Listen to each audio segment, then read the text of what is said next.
اگر آپ کے پاس اور کوئی گواہ ہے تو لے آئیے. بی بی نے کہا ایک اور گواہ ہے. حکومت کو تعجب ہوا, اور بھی کوئی گواہ ہے؟ ہاں, ام ایمن. جو لوگ پہنچ گئے. حضرت ام ایمن کنیز تھی حضرت آمنہ کی, رسول خدا کو ملی تھی میراث میں.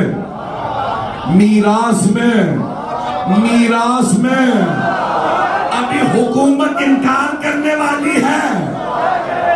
انبیاء نہ کسی کے وارث نہ ان کا کوئی وارث. اگر رسول خدا کی میراث نہیں تو کنیز ماں سے میراث میں کیوں لی؟ پتہ نہیں لوگ ہیں یا نہیں ہیں. اب پہنچ گئے.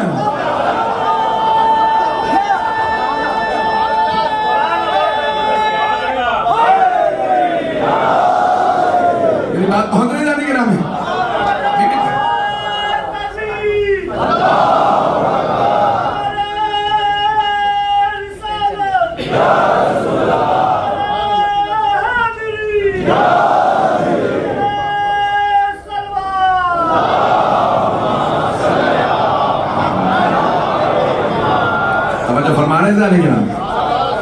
حضرت ام ایمن جناب آمنہ سلام اللہ علیہ کی کنیز رسول خدا کو میراث میں ملی. آپ نے فرمایا میں آپ کو آزاد کر رہا ہوں کیونکہ آپ نے میری ماں کی خدمت کی ہے, میری طرف سے آپ آزاد ہیں. توجہ, آپ نے فرمایا میں کہیں نہیں جاؤں گی, میں نے آپ کی والدہ سے وعدہ کیا ہے جب تک زندہ ہوں محمد کی خدمت میں رہوں گی.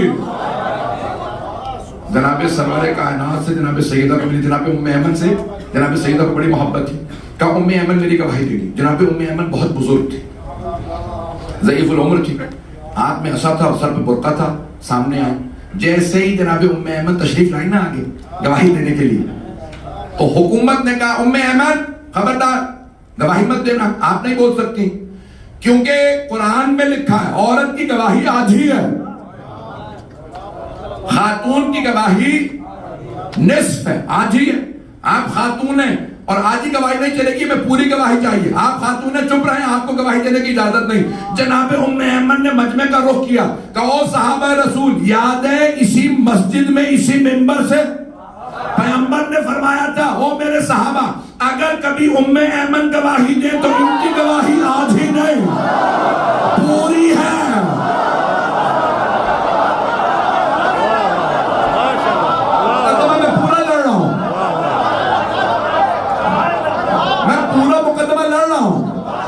جناب سیدہ سلام اللہ علیہ کا بھئی سارا مجمع پہنچ رہا. جناب ام ایمن نے مجمع کو دیکھا, کہا او صحابہ رسول, یاد ہے اسی مسجد میں پیغمبر نے فرمایا تھا ام ایمن کی گواہی آدھی نہیں پوری ہے. سارا مجمع خاموش رہا, کسی نے نہیں کہا یاد ہے. جناب ام ایمن نے خود ہی جواب دیا, تمہاری خاموشی بتا رہی ہے سب کو یاد ہے.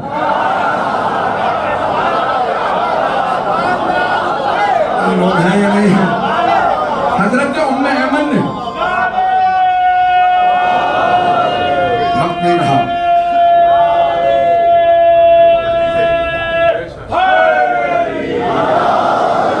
مجمع ہے میرے ساتھ,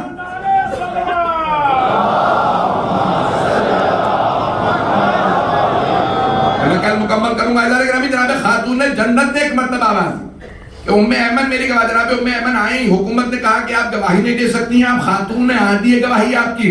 جناب ام ایمن, اگر کوئی کہنا بھئی یہ تو استثناء دے دیا رسول خدا نے, ایکسپشن بنا دیا, استثناء سمجھتے ہیں بھئی اگر یہاں کوئی پاکستانی بیٹھا ہو وہاں پہ بھی حکومتیں استثناء مانگ رہی ہیں, نہیں ہے مجمع. ایک سابق وزیر اعظم نے کہا تھا مجھے استثناء دے دو, وہ یہ نہیں کہہ رہا تھا چور نہیں ہو. پہنچ رہے, وہ یہ نہیں کہہ رہا تھا میں چور نہیں. اب تو واپس بھی آ گئے. آپ سوچ رہے ہوں گے یہ پاکستان جا بھی رہا ہے یا نہیں. اعلان گرامی, وہ یہ نہیں کہہ رہا تھا مجھے قانون نہیں لگتا, قانون نہیں ہے, امبیزلمنٹ کے خلاف, خرد برد کے خلاف بار بار ایک ہی رٹ لگا رکھی کہ کسی کو سمجھ ہی نہیں آ رہا تھا, ٹی ویوں میں بھی چل رہا تھا. وہ کہہ رہے ہیں مجھے ایکسپشن دے دو, استثناء دے دو. استثناء کا مطلب یہ ہوتا ہے قانون ہے اور مجھ پہ لاگو بھی ہے, سزا بھی بنتی ہے, لیکن کیونکہ وزیر اعظم رہ چکا ہوں مجھے استثناء دے دو. نہ جانے کن سے سیکھا ہے.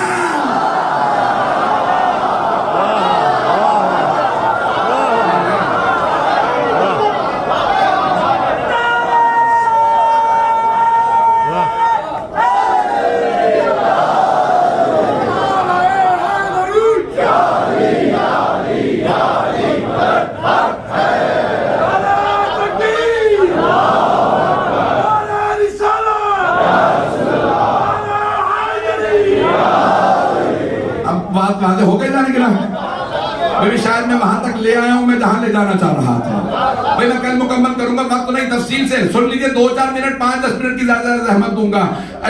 جناب خاتون جنت نے کہا نا کہ ام ایمن گواہی دے گی. حکومت نے کہا نہیں, ان کی گواہی نہیں چلے گی, ایک خاتون.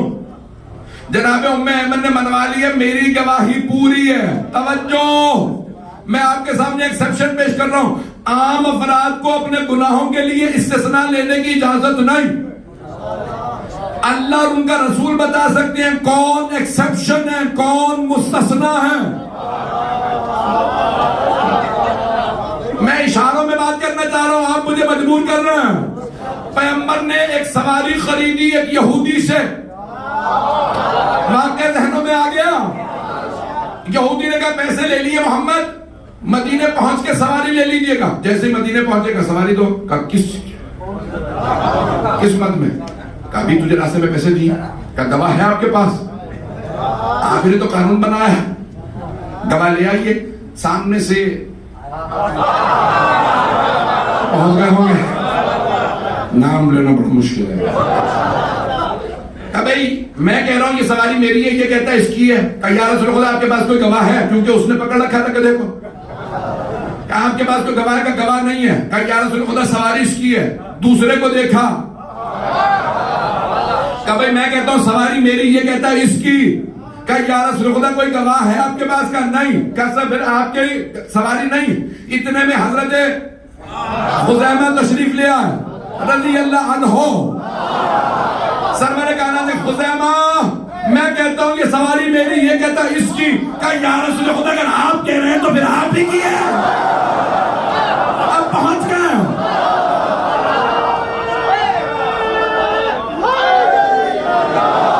توجہ, پیغمبر نے دونوں کو دیکھا اور ایک مرتبہ دونوں کو دیکھ کے کہا خزیمہ سواری اس کے پاس ہے, میرے پاس نہیں. آپ نے مجھ سے گواہ کیوں نہیں مانگا؟ کہا یا رسول اللہ ہم نے اللہ دیکھا نہیں, آپ نے کہا ہے, ہم نے مان لیا. ہم نے جنت دیکھی نہیں, آپ نے کہا ہے, ہم نے مان لیا. آپ نے کہا جہنم ہے, ہم نے جہنم دیکھی نہیں, آپ کے کہنے پہ مان لیا. آپ نے کہا صراط ہے, میزان ہے, کتب ہیں, اعمال نامے ہیں, فرشتے ہیں. جب اتنا سب کچھ آپ کے کہنے پہ مان لیا تو اتنی سی سواری آپ سے گواہ کیوں مانگو؟ پیغمبر اسلام نے فرمایا آج سے آپ ہیں ذو الشہادت ہیں. خزیمہ ذو الشہادت ہیں, آپ اکیلے گواہی دیں گے, 2 شمار ہوں گے. نہیں یہ مجمع اس سے سنا دے, میرے بہت سے بھائی پہنچ گئے. اس سے سنا دے گا تو اللہ اور اس کا رسول چور چکار نہیں, گنہگار نہیں. ابھی بھی مجمع نہیں ہے, کل مکمل کروں گا.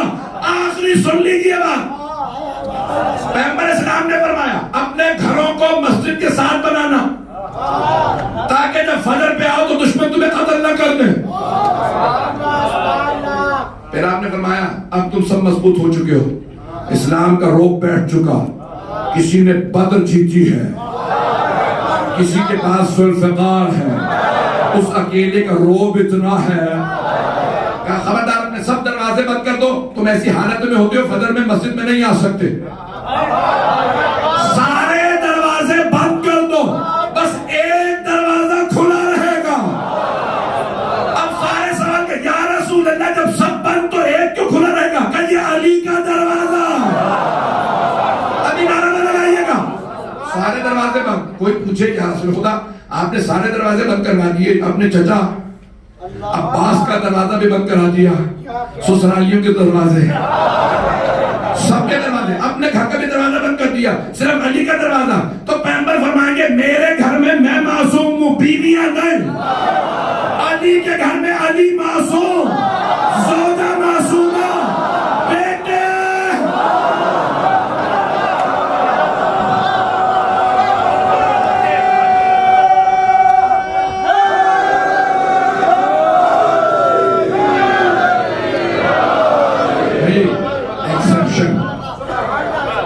جن کا کردار کچھ اور وہ اور ہے، ان کے لیے ایکسیپشن اور ہے.